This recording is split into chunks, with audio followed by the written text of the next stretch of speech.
Alright, it is 5 o'clock. It is officially 2 hours out from the Batman. I'm gonna be honest, I'm fucking nervous, guys. Don't get me wrong, I'm excited. I'm very excited, but like... Oh, please don't be bad. Please don't be fucking bad. A lot of people I really trust and respect tell me that it's going to be really good, but... Oh, God, everything I hear about this movie makes me nervous. I'm gonna go and get my car washed, I'm gonna go and pick up my buddy, and then I will come back on here, and I will let you guys know what I thought. Whew. God, this shit better not be bad.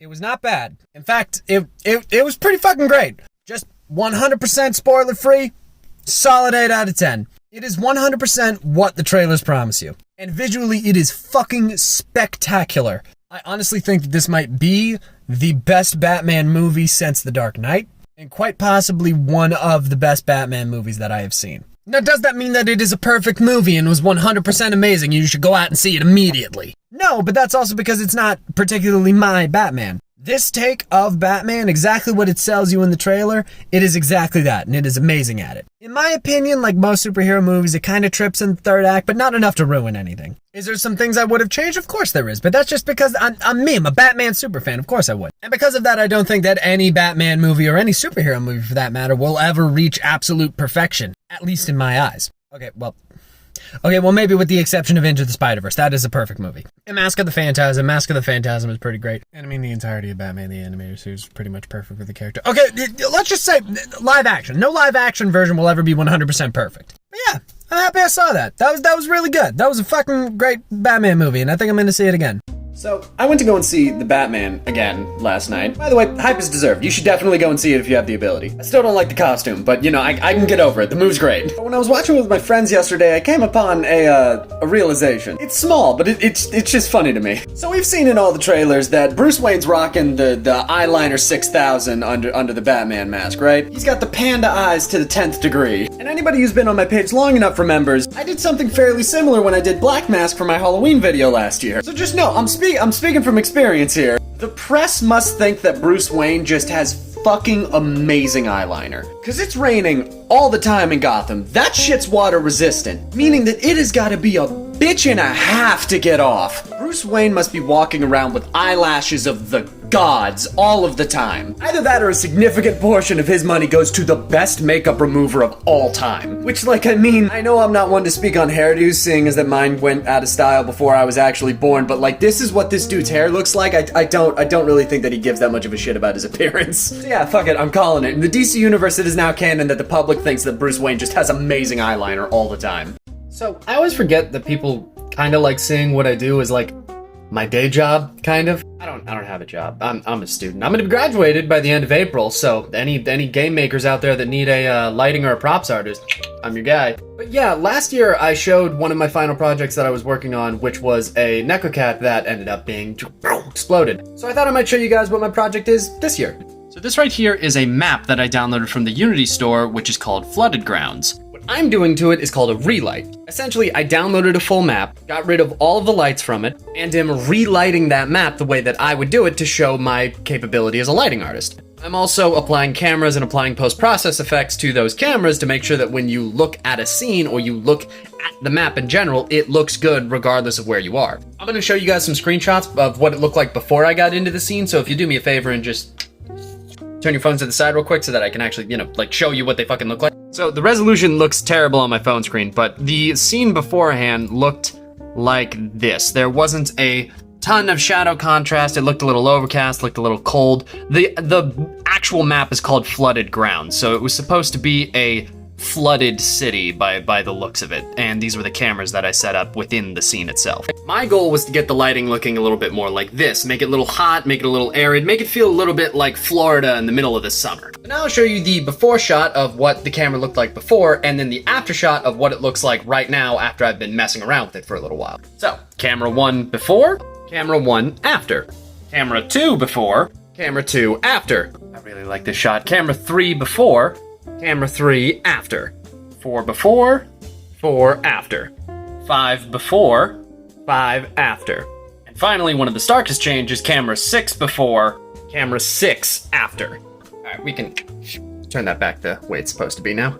That was way more shots than I actually thought it was. I didn't really think out the fact there was going to be 12 individual pictures before I started showing you guys that shit. So yeah, yeah, like my plan is to keep working on this and to make it look better and a little bit closer to my reference photos, as well as to do a second lighting setup where it looks like kind of dusk, where everything's in silhouette. I also have another scene that's set up in Unreal. Like I said, this is in Unity, the other one's in Unreal, where I'm going to be taking a scene that looks kind of sunny, middle of the day in California, and making it look a little bit closer to a rainy, overcast day in Washington, and also a nighttime shot of that. Luckily, I am way more comfortable in Unreal than I am Unity, so that one should go way faster. Might not be as visually impressive as like a cat exploding like I had last time, but like this is the shit I like to do. I like the calming effect of just being able to mess with the lights and make the scene really pop. Yeah, just thought I'd share that with you guys, because it's been a while since I show you guys what I actually fucking do during the day. See you guys next time I like think of something funny. Alright, peace. So no, while I didn't retexture anything, it's not 100% lighting, kind of. Excuse the fact that I look like shit, I just woke up. A lot of the heavy lifting is actually being done by post-processing effects, which are like effects that are added to the camera after the fact. Think like when you take a picture in Instagram and then you start tweaking the settings. Exposure, bloom, the vignette around it, that sort of thing. Let me show you guys an example real quick. Let's turn this to the side again. So here's shot 6 as it is now. Looks pretty good, right? Now if I turn off the primary light in this scene, which is the sun, it changes, but not by too substantial an amount. And that's just because since this is all real-time lighting, there's not actually any baked-in bounce light bouncing back onto the scene. I plan to add that manually later, but right now this is just the sun. But if I turn off all of my post-processing effects, the scene completely changes. Which is funny because I'm actually not using that many effects. I'm only using these 5 effects over here, as well as a pretty substantial amount of anti-aliasing, but that's I'm not counting that. Anti-aliasing just kind of smooths things out so it's not as like pixelated and janky on like slopes and stuff. Let me actually show you guys what each effect does. So the first effect is ambient occlusion, and while ambient occlusion is only really supposed to be the like black line in between the contact of 2 objects, in this scene it's basically working as a secondary source of shadows. Turning it off and on, you can see it in like the base of the buildings there, where the shadows turn on and off with the effect. The next effect is bloom, which is really just how the light kind of blows out around the trees up here. It's a little bit harder to see on my phone, but I can promise in real life it is a lot more effective of a set dresser. The color grading is the biggest part. This is me shifting colors to kind of look the way that I want them, adjusting saturation, contrast,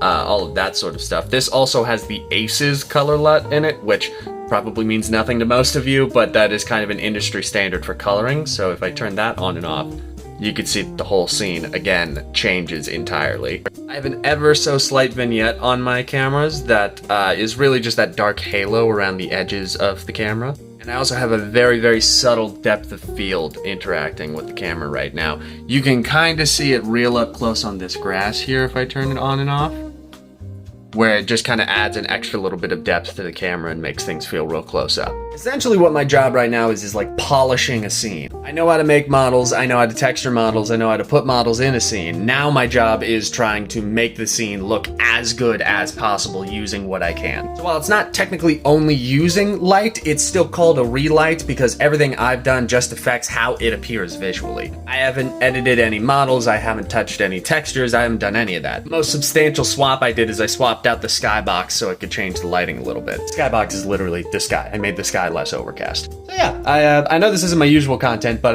I hope that made sense.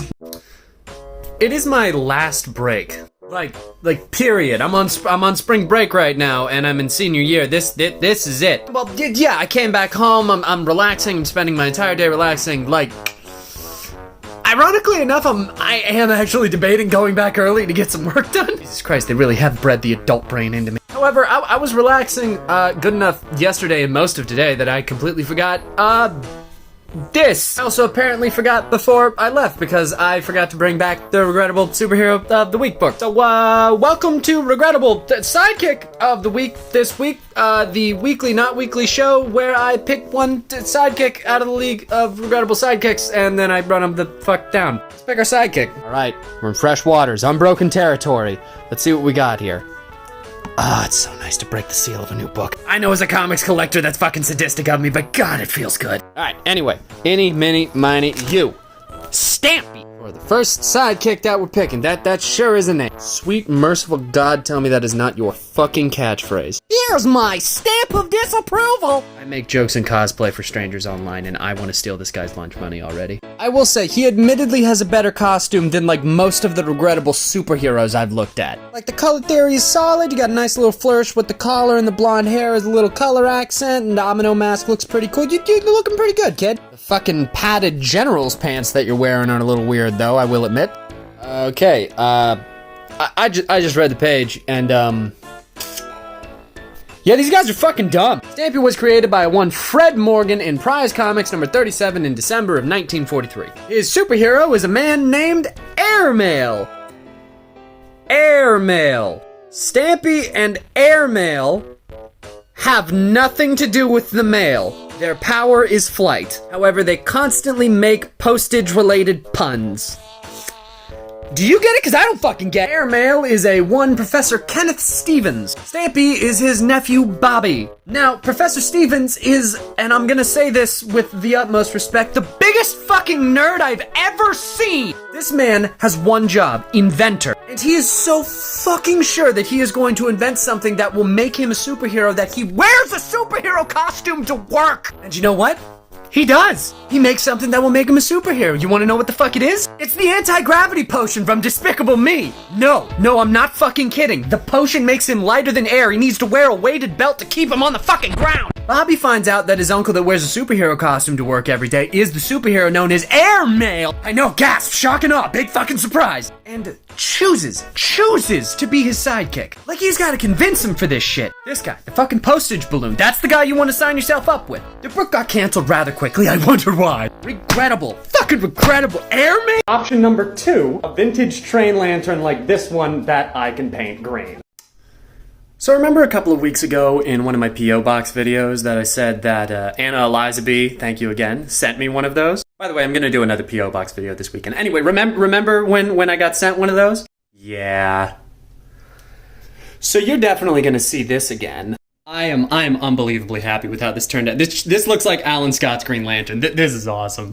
I just want to show you outside as well. If you look close, there's also like green metal flake that I added to it to make it look a little bit more mystical. So yeah, watch out for this in the future, because this is definitely being brought back. And again, thank you for Anna for sending me this. I was not able to do this if you did not send me one of these vintage lanterns. I would have never found this. Would you guys like to know one of the Batman lore things that it annoys me to no end? The insistence that Tim Drake, of all of the Robins in the future, will inevitably turn into a murderer. And this wouldn't be a big thing if it didn't happen like 3 times in recent memory. Like it all started pre-New 52 in like the Titans Tomorrow comic, where the Titans go to the future and find out that Tim Drake is Batman, but a killer. This guy, or like a version of this guy, then shows up post-New 52 to kill Jonathan Kent of all people, and dons a costume that looks like it was the DC Rebirth equivalent of a 90s character, and he calls himself the Savior. God, I hate this storyline. And in between these 2 different appearances, he popped up in Batman Beyond Return of the Joker, where he was the fucking Joker. Now, don't get me wrong, I'm not saying that any of these storylines are bad.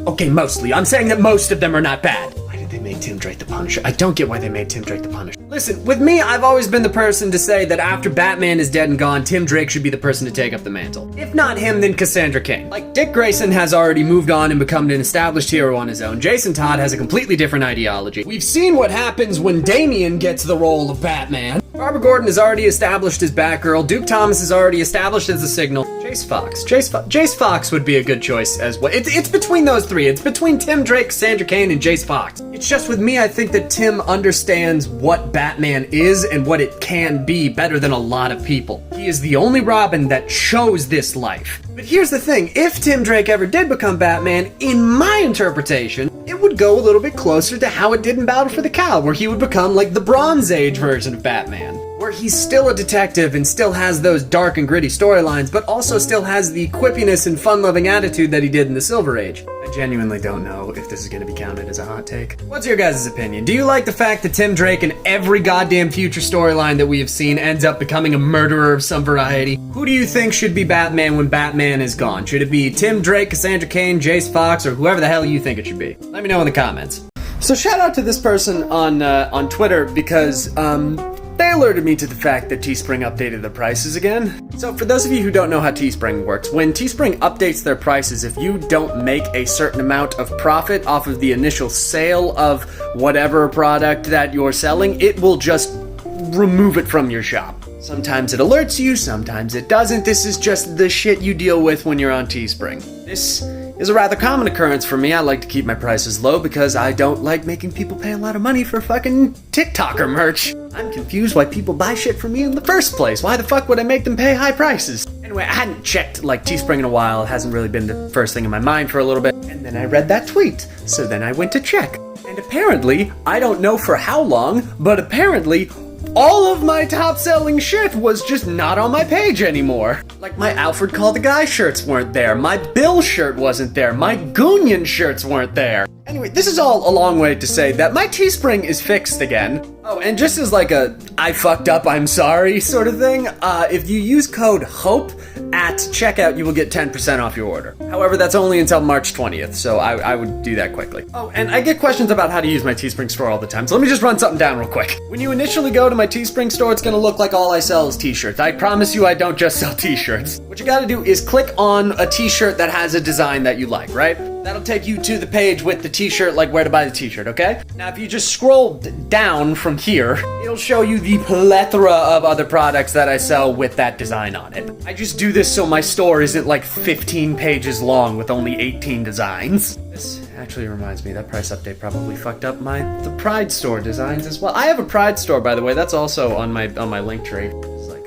a 3-minute advertisement. Nobody's gonna get this far in the video. Anyway, everything's all fixed now. Use code HOPE at checkout to get 10% off of your order of my actual merch store. It's been forever since I've talked about this on here, so I hope you guys enjoy this stuff if you haven't bought something already. What's the most gangster thing Bruce Wayne has ever done? Oh, that's easy. It's the more than one occasion that he's tried to, Batman Begins KG Beast. I'm not gonna kill you, but I don't have to save you. We're gonna forget that I just did that. Anyway, yeah, Batman's I don't kill rule does not apparently extend to men with gun arms. Let's hope there's never a Final Fantasy Batman crossover. Because on more than one occasion, Batman has tried to kill specifically KG Beast by not helping him, or by getting him stuck in a circumstance in which he would not be able to escape alive, which is really hyper-specific now that I think about it. Let me explain. First example comes from Batman number 420.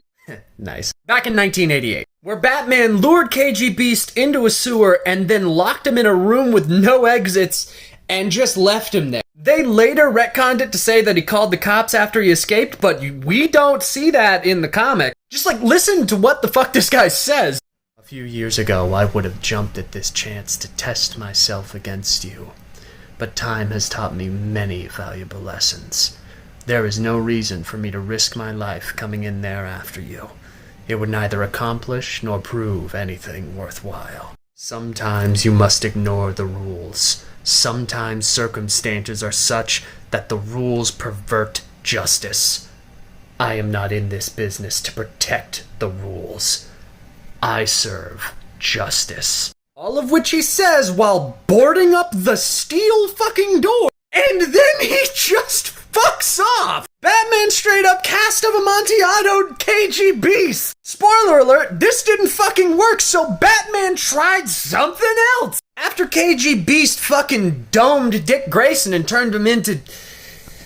Rick! You get the fuck out of here, who the fuck invited you? Anyway, the one thing that you don't do if you value your life is fuck with Batman's kids. So Batman tracked down KG Beast and beat the dog shit out of this fucking guy. And broke his neck just enough that he was fucking paralyzed. In the middle of fucking nowhere, just in the fucking tundra. And just listen to how this goes down. My neck is broken. Yeah. If you get me help, I will tell you who hired me. Who hired me to kill your boy. This is Bruce Wayne's response to that. I got a bullet in my arm and a body of hurt.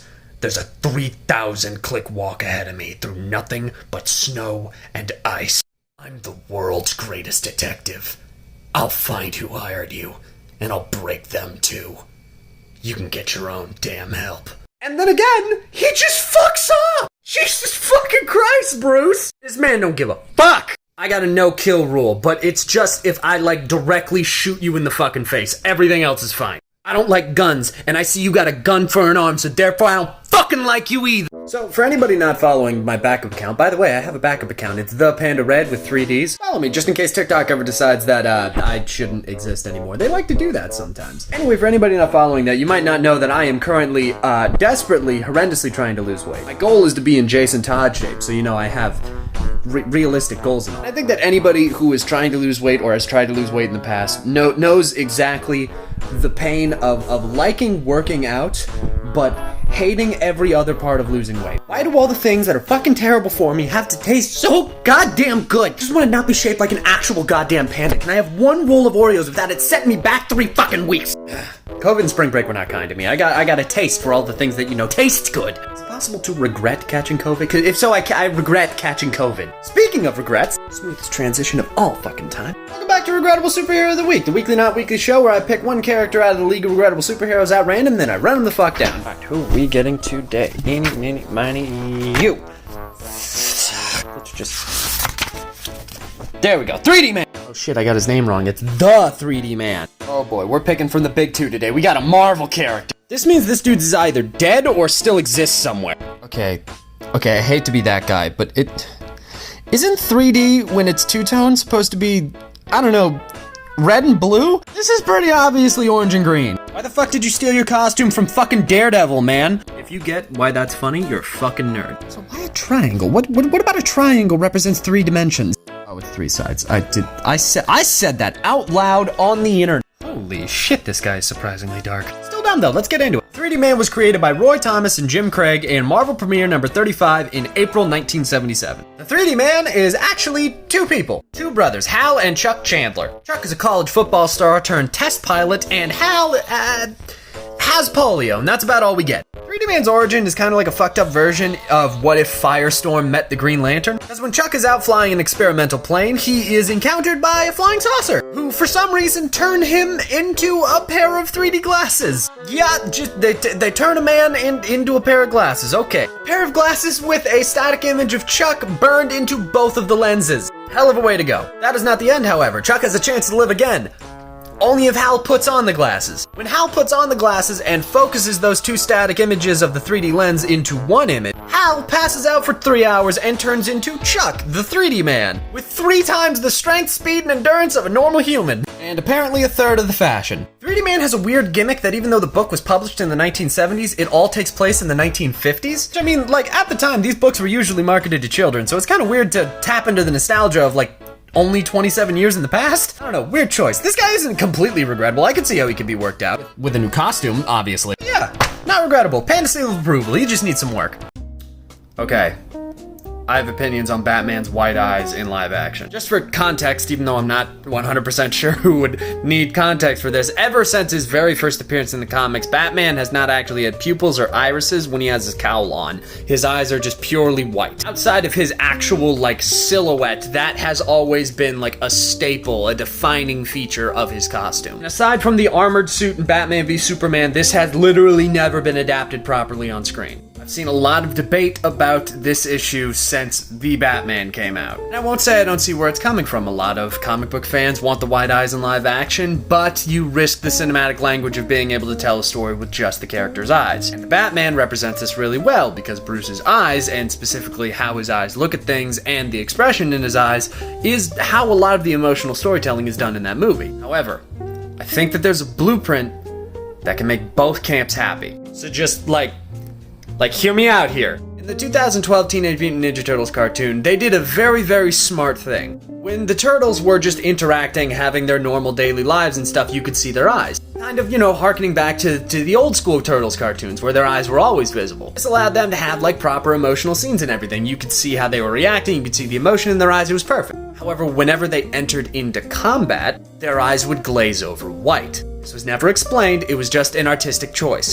And this made them feel a lot more like their comic book version, where they always had white eyes. And I think if you wanted to, you could do something similar for Batman. Because a lot of the times in the comics, the white eyes are just an artistic choice, they're not actually a part of the cowl. Sure, sometimes the white eyes are actually a part of the cowl, like it's lenses that are built in. But sometimes, if an artist cuts to a really quick close-up of the face, sometimes you'll be able to see Batman's eyes. And I think that the Batman has a really good setup for this idea. I'm about to get into some spoilery topics, so if you don't want to hear that, just leave your opinion and go on. Thank you for watching so far. Alright, they gone? Cool. With the contact lenses that Batman wears in the Batman to record his nights, what if they had a defense mechanism that once he enters into a fight, they glaze over? Basically, they go into a combat mode, and in that combat mode, they're white. You can even have that tie into the actual purpose that he has the contact lenses for, which is recording. Have it be that they enter into a high frame rate mode. That way he can slow down the fights, he can see specifically what's going on, he can plan for the next eventual fight scenes and, you know, make himself better.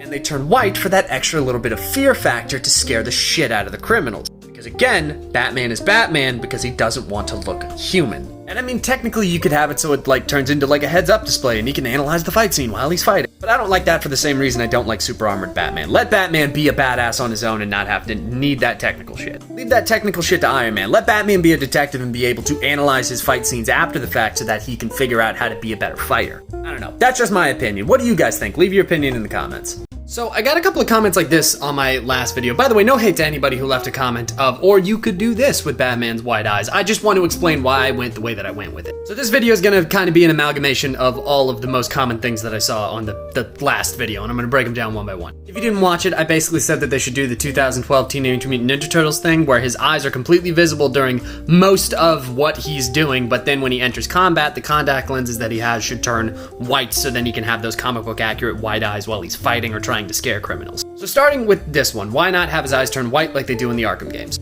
In the Arkham games, the white eyes when he's doing detective mode is a great little nod to the comics. But in a movie, especially in movies like the Batman where it's mostly a detective movie, being able to see the detective's eyes and being able to see them put together clues is incredibly essential. So yeah, the eyes could turn white to go into detective mode if he's looking for specific things on the ground, right? But I wouldn't want it to be handled in a movie the same way that it works in the Arkham games, because what works in a game doesn't always work in a movie. We want to see his eyes dart around. We want to see him see clues and put the pieces together. The next two I got a lot were either the Spider-Man Homecoming style of having white eyes that can still show expression, or very similarly, the Deadpool style. And with those two characters specifically, I think there's a separation with what movies do with Batman versus what they do with Deadpool and Spider-Man. Those two characters have an inherent amount of cartooniness in their movie adaptations. Batman is usually targeted in a more grounded approach. If he should be is a completely other video. But regardless of that, movies usually make him a lot more grounded. They make him a lot more centered of a character. In the Nolan movies, Gotham was basically Chicago. And because of that, I think it rules out the Deadpool option of having unexplained cartoony white eyes. It works for Deadpool because he is an inherently comical character. He's a little silly, he's a little out there, you don't need to explain everything. Deadpool's interpretation and Deadpool's costume is inherently a lot more comical and a lot less grounded than any movie studio will ever take Batman, sadly. And bouncing off of that to the Spider-Man where the lenses actually contract with his eyes to show emotion, at least in my eyes,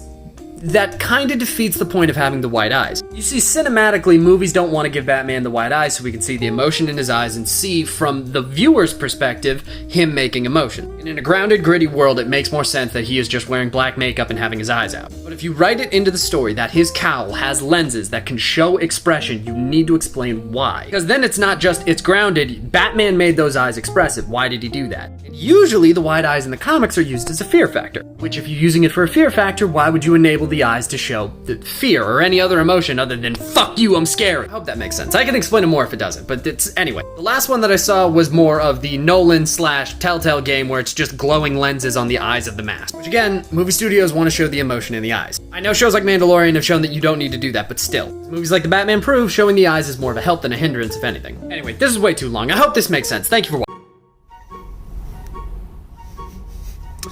You must be new. No, hey, just people who have been a fan of my page for a long time, and I mean like a long fucking time, will recognize the name Caucasian Chimera, which is the name that me and my friends made up when I made the joke that aside from the mohawk, I look like every white guy. However, specifically in regards to the Orlando Bloom comment, this picture here?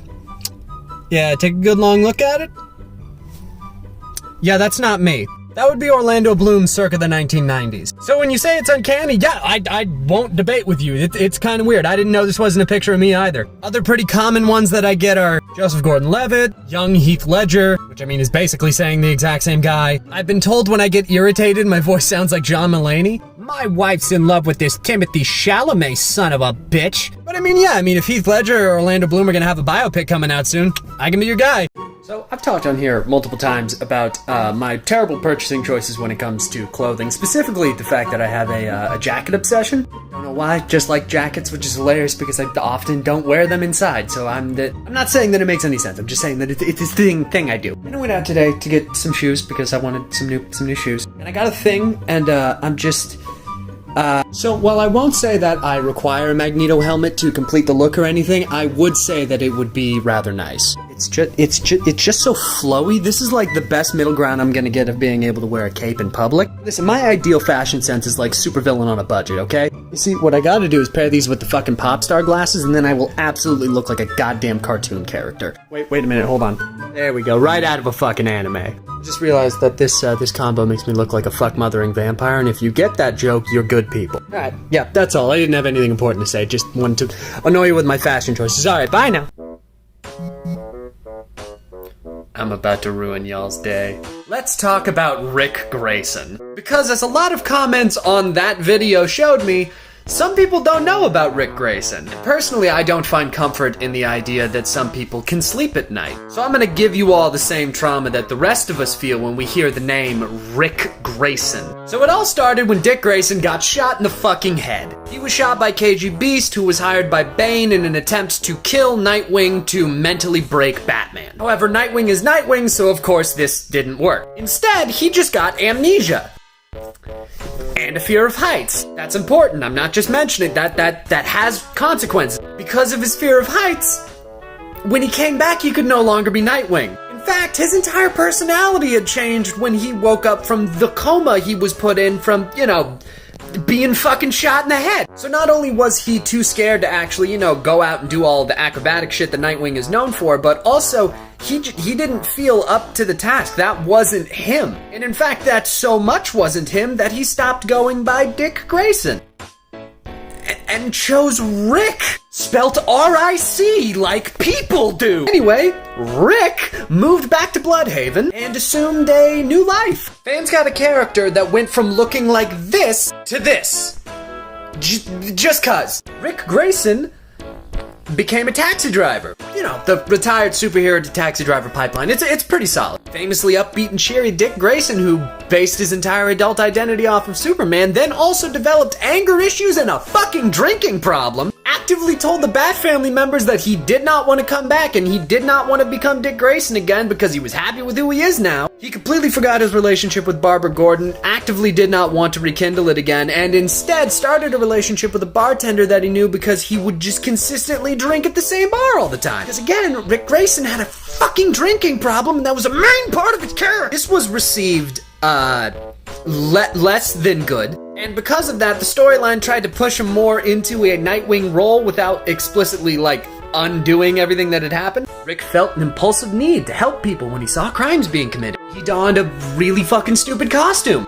Three separate times. There was a storyline where everything that made him Nightwing before he got shot got stored in a crystal by the Court of the Owls, and then Joker got a hold of that crystal and made Nightwing turn against the entire Bat family. I hate this storyline with my soul. This story lasted 25 issues. It went from October of 2018 to October of 2020. This was Nightwing for 2 whole years. Alfred fucking died while Dick was Rick. Bane killed Alfred in the comics recently. He'll come back eventually. He always does. There's a special place in my soul where the hate for Rick Grayson lies, and it grows bigger by the day.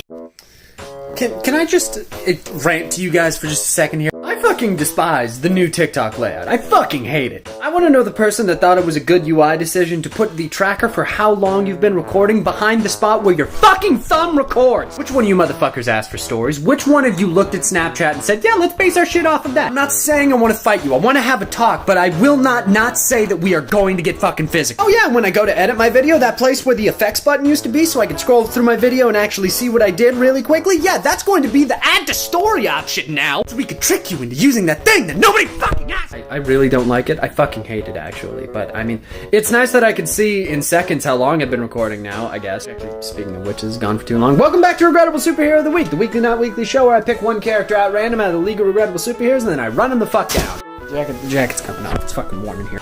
We are going to flip you over here. Eeny, miny, miny, you. Mr. Muscle. It took me 3 attempts to say Mr. Muscles. I'm doing great today, guys. I don't know why bad costumes surprise me anymore, but like really, man? Like you're rocking 1920s hottest fucking swimwear under a tank top with your logo on it, and you got a belt on. You can't even pretend that's all one costume because the red is slightly peeking out just above the tip of the tank top there. I respect a good layer job myself, but goddamn, that's not it, my guy. I wonder what this guy's power is, really. My bet's on flight. Also, you are one jagged line away from just straight up stealing Miracle Man's logo. You're not slick, my guy. Sorry, does that say Jerry Siegel? Like, Superman Jerry Siegel? Like Jerry Siegel and Joe Shuster, Superman's creators Jerry Siegel? Yeah, it's the same guy. Jesus, man, I know DC fucked you, but seriously? This was option number 2? This is just a strong guy. Mr. Muscles was created by Jerry Siegel for Charlton Comics in March of 1956. Technically appearing in Blue Beetle number 22, even though it's titled Mr. Muscles number 22. He literally just took over the fucking title. Mr. Muscles used to be a weakling named Brett Carson, who done went and got himself polio. He was slowly dying and told that he would never walk again. Brett didn't like that, so he just didn't. He just willed himself to get better. Until eventually he was just physically fit enough to walk out of the hospital. He then pledged to himself that he would achieve absolute perfection.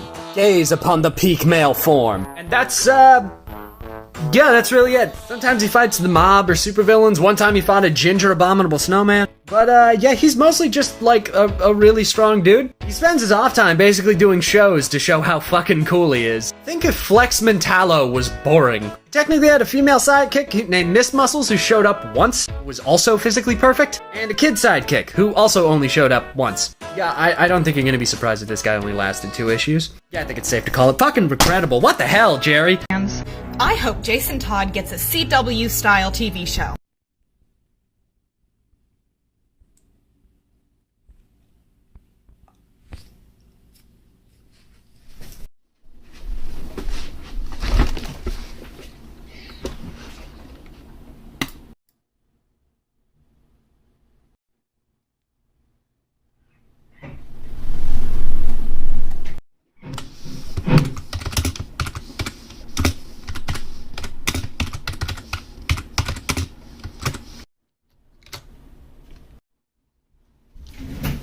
When the Joker tortured Jason Todd, he let every one of Batman's rogues get a piece in on him. I have been tagged in this video so many fucking times. So fuck it, yeah, let's get in. By the way, no hate to the original creator, I just wanted to address this because I've been tagged in it so many times. In the nicest, basest possible way, in 98% of comic universes, no he didn't. That did not happen. That instance, Joker letting all of the rogues beat up on Jason Todd and them keeping that secret for years is hyper-specific to the Arkham Games universe. In the Arkham Games, Joker kidnapped Jason Todd and Jason went missing. Joker tortured him underneath Arkham Asylum and held him there for years. So it makes sense that Joker would let all of the other rogues beat the shit out of him. It's a weird decision in my eyes. I don't particularly agree with it. I don't super like that writing choice, but hey, fuck it. That's what it is. However, in basically every single other universe, Jason Todd's torture takes place over the course of about 30 minutes. And that's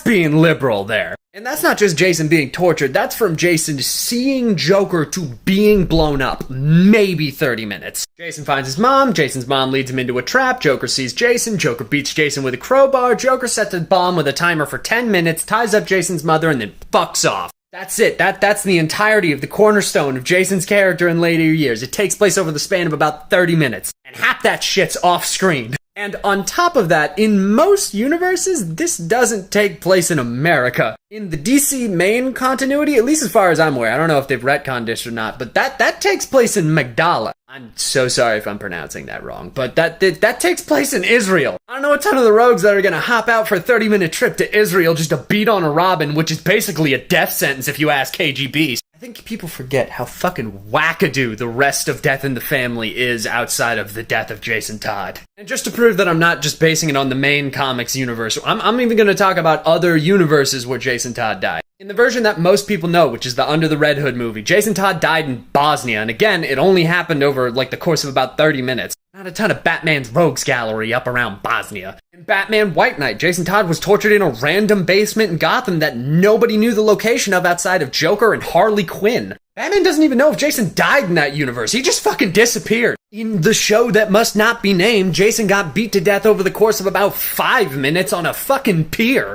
God, I hate Titans. Anyway, all of this to say, technically, yes, Joker let all of the rogues beat on Jason Todd. In one universe. If I was to say that Thomas Wayne faked his death and went into hiding after he got shot in the alleyway only to reveal to Bruce Wayne later that he was alive the whole time, I would be technically correct because that's Earth 2, but like, that's not the version that most people know. Anyway, no hate, just wanted to set the record straight. Ooh, this one's gonna get me in some shit. Just to protect my own ass, the comics creators of TikTok, stitch this and tell me what's your guilty pleasure comic story, just so mine gets drowned out. I'm gonna preface this with I know it's bad. It gets literally every single characterization of every single character wrong.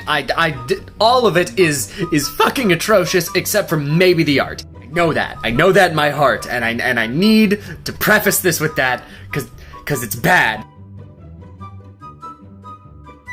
Alright, just hear me out. The story is fucking crazy. Does it go over the top grimdark to the extent that is fucking ridiculous? Yes, of course it does. But it does it in such a silly way. Batman and Black Canary with the flaming goons. Batman making Dick Grayson eat fucking rats. Painting the room yellow and then almost killing Green Lantern. It is so bad, but in a way that I fucking love because it thinks it's so fucking cool. I'm never gonna live this down. Don't read it, it's bad, I'm sorry. Alright, it came out today, and I haven't seen very many people talk about it on here outside of JStubes. By the way, if you're not already, go follow JStubes, she's awesome. Also, watch her video on what I'm about to talk about now. We basically have the exact same opinion. I will be talking spoilers for the Batman, most likely. I have not made the video yet, so I don't... I'm gonna be talking about stuff that includes stuff about the Batman that just came out. And the deleted scene that was posted today. So if you haven't seen either of those, just fuck off. Go watch those and come back. With all that shit out of the way, good fucking god, this son of a bitch is nasty, isn't he? If this motherfucker has a Harley, she is the bravest person on the planet. What do I think about him? He's fine. He seems like a really cool Joker for this specific Batman, and I really like him as the side character role that they have him in right now, where Batman goes to him to figure out how the criminal element would think. However, I will say, I told my friend on my first viewing of this on opening night, I told him there is one thing that I don't want them to do. One thing. There was only one thing that will make me legitimately mad if they do it. I'm gonna go into it with a completely open mind, but this one thing will piss me off. And that one thing was tease a new fucking Joker. I love the Joker. I think my obsession with Jason Todd has showed anything. It is the fact that I like the Joker and stories revolving around him. But Batman has so many other rogues. Give me Professor Pig. Give me Two-Face. Give me fucking anybody. We've seen the Joker so many fucking times. I was annoyed with the one half scene that we saw with him at the end of the movie. So am I happy that this scene got cut? Abso-fucking-lutely I am. Would it have fit into the plot perfectly? Yes. Is the rapport that they have going exactly what I would expect the rapport between this Joker and this Batman to be? Yes. But if in the middle of the movie, before Batman has figured out anything about the Riddler, we get to see this Joker as much as we saw in this cut scene, oh, absolutely. People would think that this is going to be the bad guy for the sequel. And I don't fucking want that. This is the first movie to make the fucking Riddler terrifying, so I want to see any other villain other than the Joker get terrifying roles in future movies. Shit, I want to see a Scarecrow movie. I want to see Scarecrow be the main bad guy of a Batman movie. Don't you dare say Batman Begins. The Scarecrow was not the main bad guy of Batman Begins. Racially confused Al Ghul was the main bad guy of Batman Begins. But yeah, I think that this is a cool setup for like the HBO Arkham show. If this version of the Joker shows up a bunch in that, I'm excited to see like what that holds, because he looks fucking scary. Again, this is his fucking face, Jesus Christ. I really like his sort of sarcastic demeanor with Batman. And the fact that he's obviously pretty smart. Plus, they let him have the relationship with Batman that the Joker has, where he like keeps bringing up the anniversary and making anniversary present jokes. I don't love the hairline. Like, I get what they're doing. They're trying to make him look like he actually fell into a fucking vat of acid, but like still, it's a little patchy. So yeah, long and short of it is I don't want Joker as the bad guy for the sequel. I like it, I just am very happy it was cut. Let's hope this isn't counted as a hot take. Okay, with the deleted scene from the Batman today being Batman going to a criminal to ask for help with an investigation because they have an insight that Batman wouldn't because they are a criminal, a lot of people have thrown out this take that that criminal should have been Calendar Man. And that comes from a very solid source. The Batman is very much a mix of like Batman 0 Year, Batman Hush, and The Long Halloween. And in The Long Halloween, Batman goes to Calendar Man to ask his opinion on the murders that are being committed because it's very much something that he would do. But if you'll let me explain why I don't think Calendar Man would work specifically in the Batman. Oh yeah, and the spoilers for the Batman, actually, now that I think about it. I mean, it's 30 seconds in, so I mean, better late than never, right? Now that I think about it, J Stoobs also had a good point about this in her video, so just go watch J Stoobs. Go follow J Stoobs already. But why wouldn't Calendar Man work in this scenario? Well, it's a couple of reasons. Getting J Stoob's reason out of the way first, Calendar Man in The Long Halloween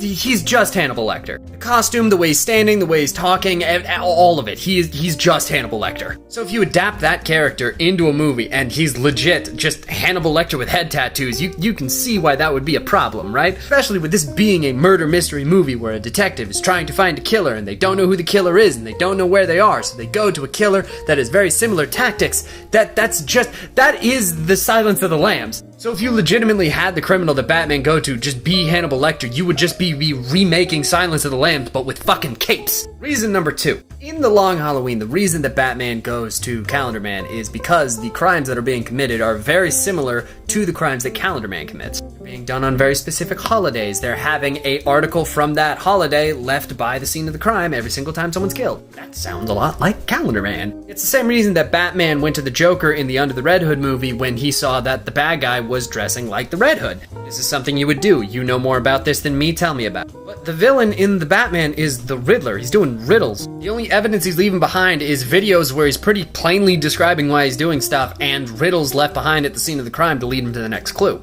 And that's not Calendar Man's shtick. He would know nothing about that other than just, murder. Him going to Joker there kind of makes more sense because Joker has a similar-ish shtick. Joker's crimes usually have like a punchline that they're being led to, so it's very similar to the Riddler where all of his stuff is led to a single answer. In theory, I have absolutely no idea how the fuck Joker operates in this world, but like in theory, it makes much more sense for Batman to go to Joker for this. And finally, money. Joker brings in fucking big bucks, man. Listen, I like Calendar Man. Calendar Man's a really cool villain and all, and I want to see him adapted properly. However, nobody in the general audience gives a flying fuck about Calendar Man. If you're gonna tease a villain, tease the one that people want to come back for. Nerds like me and you are going to come back for Calendar Man, but like, most general audience are gonna see the dude with head tats and be like, who the fuck is this? Anyway, that's my take at least. No hate to the original poster, I just want to give my opinion. You want to see something terrible? So, you know that thing in the Tim Burton Batman movie where Joker wears normal face paint to make himself look like a normal person? Yeah. Yeah, what if I told you that was comic book accurate? And that it's quite possibly the worst fucking thing I've seen all day. It haunts my nightmares. Not only is it real, but it's in Death in the Family, and somehow it's more horrifying than Joker in his Iranian ambassador clothing. Joker was the Iranian ambassador in that story. That story's very strange. Are you ready for this? Do you want to see this? Alright, I don't think you're ready for this. It's bad. Look at it. Look at it. He never closes his mouth once. Which one of you motherfuckers gave Joker black hair dye? This is the worst thing. Now imagine if they tried to adapt that shit to live action. It's me, Batman, the Joker! Honestly, I think the resemblance is uncanny. Alright, that's all. I just wanted to scar you for life. Alright, have a nice night. You're looking in the wrong section. How could I be so stupid? Okay, that video was hilarious, but it got me thinking of something. Recently, I rewatched season 1 of The Punisher. And spoiler alert, that guy she hit, that's the Punisher. That's Frank Castle. It's all a ruse so that he can gain access to the house of the guy who knows he's still alive. And that's not important. I'm focusing on the drink, okay? Because it looked like a venti Starbucks iced coffee. And not like a iced black coffee, like an iced coffee with cream and sugar. Like that was a light coffee. Ordered by Frank Castle. Frank face like a pit bull, voice like gnarled gravel Castle. What did that order look like? Like, does Frank the Punisher Castle know the different sizes of Starbucks drink? I would just assume that he drank his coffee black because he's sad and angry and bitter. Like, what's Frank Castle's coffee a choice? I think he buys the seasonal drinks. I bet he buys the seasonal drinks. You think he knows the like sizes of Starbucks drink, like venti and grande, or does he just call them like small, medium, and large? Yeah, I'll have the medium gingerbread mocha. Thank you.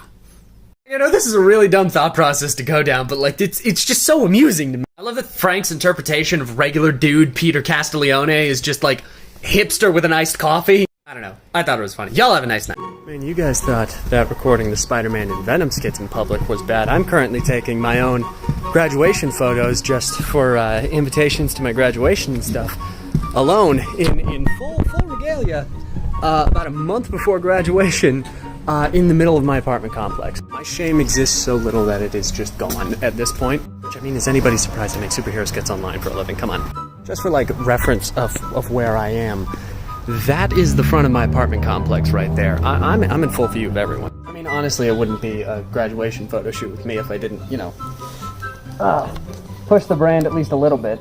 Panda Red Hood, 2022, let's go. We'll call it a graduation present.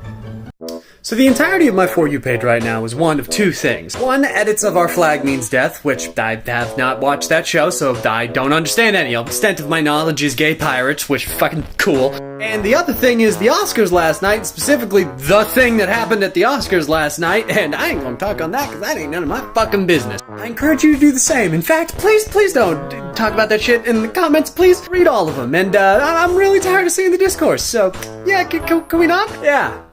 Anyway, welcome back to Regrettable Superhero of the Week, the weekly, not weekly show where I pick one character at random out of the League of Regrettable Superheroes and then I run them the fuck down. Who are we get today? And you. Superhero. What? Fab Four. Wait, it's called Oh, okay, I found it. It's that tiny subtitle. Also, if I'm not mistaken, isn't the Fab Four the Beatles? Ringo's looking a little different. Matter of fact, everybody is. Also, I swear to God, this is just a Fantastic Four ripoff. I'm gonna lose my fucking mind. Does that man have a Pac-Man on his chest? I think that guy's got a Pac-Man on his chest. Okay, so they're not ripoffs of the Fantastic Four. They're ripoffs of the Marvel family? Fab Four were created by Don Arneson and Sal Trappiani in Superheroes #1 in Dell Comics in January of 1967. And I meant it when I said that they were ripoffs of the Marvel family because all four of these guys are actually teenagers. They have very in-depth characterization consisting of a single word. In order, their names are Reb Ogilvy. You tell me how the fuck I'm supposed to pronounce that. Whose sole characterization is that he is Southern. There is Tom Dennis, who is just a nervous dude. Danny Boyd, who is described as stalwart. And Polly. Polly's a girl. That's about it. These four were on a trip visiting the Dell Hall of Heroes. These characters, in a Dell comic book, were visiting a museum dedicated to the characters of Dell Comics. I dare you to name me one Dell Comics character. I'll wait. No, I won't. I'm talking to my phone. Anyway, continuing. As they're making their way out the door, they are caught in an explosion from a nearby laboratory, which is apparently right next to this Hall of Heroes. You know, in places. I never tell you where the fuck this Hall of Heroes is. It's just places. This explosion gives the four the power to transfer their consciousness into nearby androids that were on display. Luckily, there were 4 androids, including one girl, in this Hall of Heroes for Dell Comics, even though these characters didn't exist yet. Who got placed where? I'm glad you asked. So that's Polly. No, I'm fucking with you. This is the 60s. Come on. Danny got placed in this android. His name is L. I wonder why. He can shoot lasers. Reb gets ice powers, and his name is Crispy. Tom gets put in High, whose powers are only described as hypersonic. And Polly gets put in Polly. Yeah, her name is Polymer Polly. She has the power to make unbreakable polymer strands. Who invented these robots? What happens to the teenagers' bodies when they possess the robots? What the fuck science experiment did this? None of these questions are answered. These characters lasted 4 issues. I'm almost completely out of time, but I would be really disappointed in myself if I didn't mention the fact that one of their supervillains is an architect named Mr. Nut. Yep, regrettable. So, not only is it 9 o'clock, but my views have been fucking tanking recently, so I'm not sure how many people are gonna see this, but I felt like I should announce it. Mostly because one of the other people that is in it announced it, therefore giving me the okay to announce it. Whatever, let's go. So I can't say the name of the place that you should go or TikTok's gonna get mad at me, but me and just a couple of the other members of Comic Book TikTok, just a couple of the small names like Sir Superhero, Nikhil Clayton, Musso, and Mo Mascaria. Yeah, we might possibly be doing a live stream D&D thing every week now. And this live stream D&D campaign might possibly be streaming on Sir Superhero's page on that website I can't talk about every single Friday at 3 p.m. Pacific Standard Time, starting this Friday. Possibly. Maybe. I can't confirm anything. I guess you're gonna have to tune in to Sue Superhero's page on that website this Friday at 3 p.m. Pacific Standard Time to find out. I highly suggest that you do. It's gonna be fun. See you guys there. Friday at 3 p.m. Pacific Standard Time to find out. I highly suggest that you do. So I'm dumb. The D&D session is going to be weekly on that website at 4 p.m. Central Standard Time, which is actually apparently 2 p.m. Pacific Standard Time. Just, you know, a quick update because I couldn't even be bothered to fucking Google the time. I thought I just knew that shit. So yeah, comic book TikTok or D&D campaign every Friday at 2 p.m. Pacific Standard Time on that purple app I'm not allowed to talk about without TikTok getting very angry. Yeah, that one. All the other information is correct. Just the time. I was an hour off. Oh, and we are planning on making a YouTube channel to upload the videos too, just for anybody who can't make it live. Just thought I'd announce that because that keeps getting asked in the original post. It's not up yet. It'll probably be made once we actually have the video to put up there. Okay, that's all. Y'all can go about your day now. Okay, I gotten a couple of comments like this on a few of my videos where I have Cassandra Cain pop up, so let's talk about it. By the way, for all you people who get startled by my red hood back there, he's got no legs. That's just a stand. He's there, but he only moves if I speak out of turn in some way, so you know, it shouldn't be a problem. Stay still while I'm filming, motherfucker, you got that? So I've stated multiple times what my views on canon are. Personally, I think everybody is entitled to their own version of canon. Everybody's read different stories, and therefore everybody is going to have a different perception of a character, therefore everybody's canon version of a character is going to be completely different. I haven't read, like, any New 52 Red Hoods, so none of those stories are canon to me, and also, if I just don't like a story, I'm not gonna count it. Rick Grayson didn't happen. So with all of that in mind, my canon for certain characters is slightly off-kilter from what they are right now. Given I will add things to my interpretations of characters if I accept it into my version of canon. Like, Tim Drake is bisexual. That's a very recent thing, but I added it into my canon because I really enjoy that and it makes sense for his character. Also, it was impossible not to know that because it was fucking everywhere for like a month. Okay, how does this all relate to Cassie Cain? Well, my personal introduction to the character is roughly around the Jeff Johns Teen Titans era.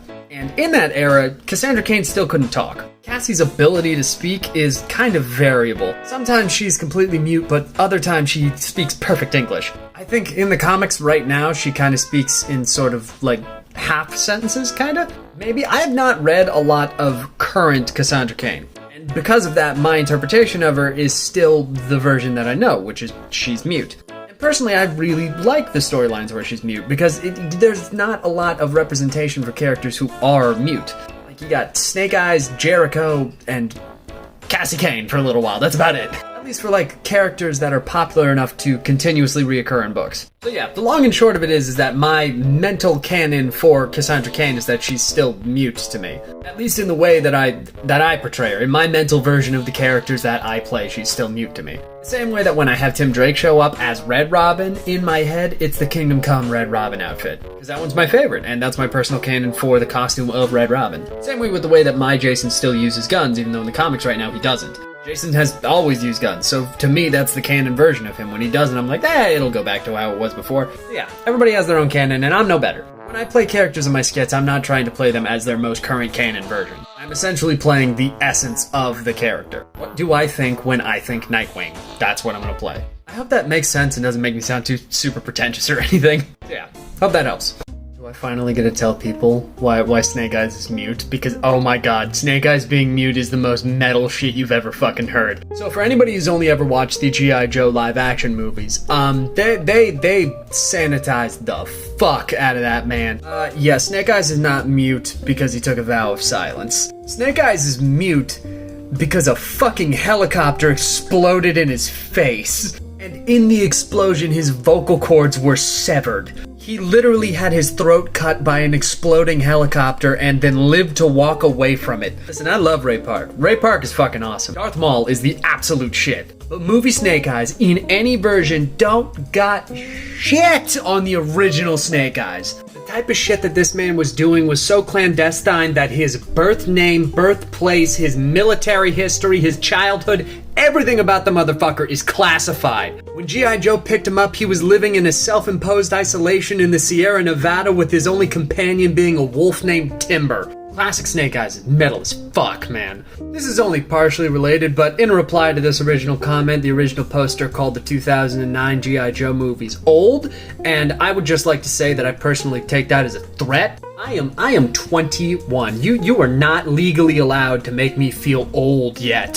Sweet merciful mother of fuck, that movie is 13 years old already. It's a good thing that Jason isn't using his fucking coffin anymore, because apparently I need to crawl into it. Alright, if you excuse me, I'm gonna watch the animated G.I. Joe movie from the 80s again to make myself feel young again. Alright, I know it's late, but I got something for you guys. So if you guys remember, a couple of days ago I announced a D&D podcast that I may or may not be doing with some of the biggest names in comic talk. I'm talking a full-out D&D podcast with creators like Sir Superhero, Nikhil Clayton, Muso, and Momo Scariot. Well, in response to that video, a bunch of people were asking if the videos are going to be posted elsewhere. Because, admittedly, we're filming at 4 p.m. Central Time every single Friday. By the way, 4 p.m. Central Time every single Friday at Sir Superhero's, this channel, TikTok doesn't like if I say the name. Sir Superhero's channel on this, 4 p.m. Central Time every single Friday. Anyway, that time was really inconvenient to people, so they wanted to know if it's going to be uploaded elsewhere. Well, TikTok isn't really a fan if I say certain words in a certain order because they really want to keep people on the site. So, I'm gonna run this down in sort of a charades fashion, alright? Rumor has it, if you go here, specifically right there, it'll take you to here. And from here, if you go there, you might possibly find yourself at a repository for the campaign that we're gonna be running. Maybe, I don't know, you're gonna have to check on your own. Oh, to explain the asymmetry here, they had to get it because asymmetry, whatever. Anyway, as a collective, the YouTube channel is going to be known as D and Dorks. That is going to be referring to all of us, but the actual campaign itself is known as the Symmetry War. And I might possibly end up uploading every single video that we record on